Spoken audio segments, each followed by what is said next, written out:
Hi, எல்லாருக்கும் வணக்கம். So DNA counselling apply பண்ணிட்டீங்க. ரேங்க் லிஸ்ட்டும் டிஸ்பிளே ஆயிடுச்சு. அதில் நீங்கள் பார்த்துருக்கீங்களா கிரீவன்ஸ் ரீஅட்ரஸல் அப்படின்னு சொல்லி போட்டிருக்கோம்.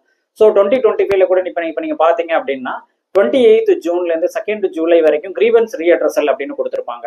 ஸோ கிரீவன்ஸ்னா என்ன கிரீவன்ஸ், எந்த மாதிரியான கிரீவன்ஸுக்கெல்லாம் நம்ம அப்ரோச் பண்ணலாம் அப்படின்னு பார்த்தீங்கன்னா, ஃபர்ஸ்ட் எடுத்தோன்னா உங்களோட உங்க கட் ஆஃப் ரேங்காக கால்குலேட் ஆயிருந்தது. நார்மலைசேஷன்ல அவங்க ஏதாவது மிஸ்டேக் பண்ணியிருந்தாங்க அப்படின்னா நீங்க தாராளமா டிஎன்ஏ ஃபெசிலிட்டேஷன் சென்டரை போய் பார்க்கலாம். அடுத்து நான் கம்யூனிட்டி சர்டிஃபிகேட்ல வந்து பிசி கொடுத்துருக்கேன், எம்பிசி கொடுத்துருக்கேன், ஆனா என்னோட கம்யூனிட்டி படி என்னோட ரேங்க் வந்து டிஸ்பிளே ஆகல.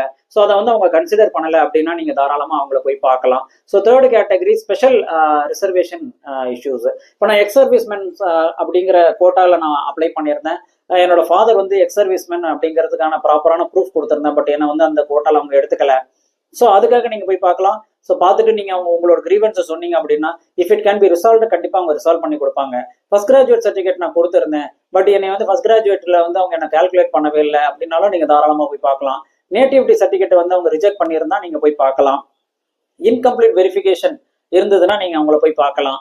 ஃபைனலா வந்து சப்போஸ் வந்து அப்ளிகேஷன் வந்து தவறுதலா ரிஜெக்ட் ஆயிருந்ததுன்னா கூட நீங்க உங்களை போய் பார்க்கலாம். இருக்கு, சம்டைம்ஸ் வந்து அப்ளிகேஷன் தவறுதலா ரிஜெக்ட் ஆகிறது கூட வாய்ப்பு இருக்கு. ஸோ இந்த மாதிரி ரிஜெக்ட் ஆகிருக்கும் பொழுது நீங்க அவங்கள போய் நேரடியா பார்த்து உங்க கிரீவன்ஸை சொன்னீங்க அப்படின்னா it can be rectified and resolved by the DNA council. நன்றி, சந்திப்போம்.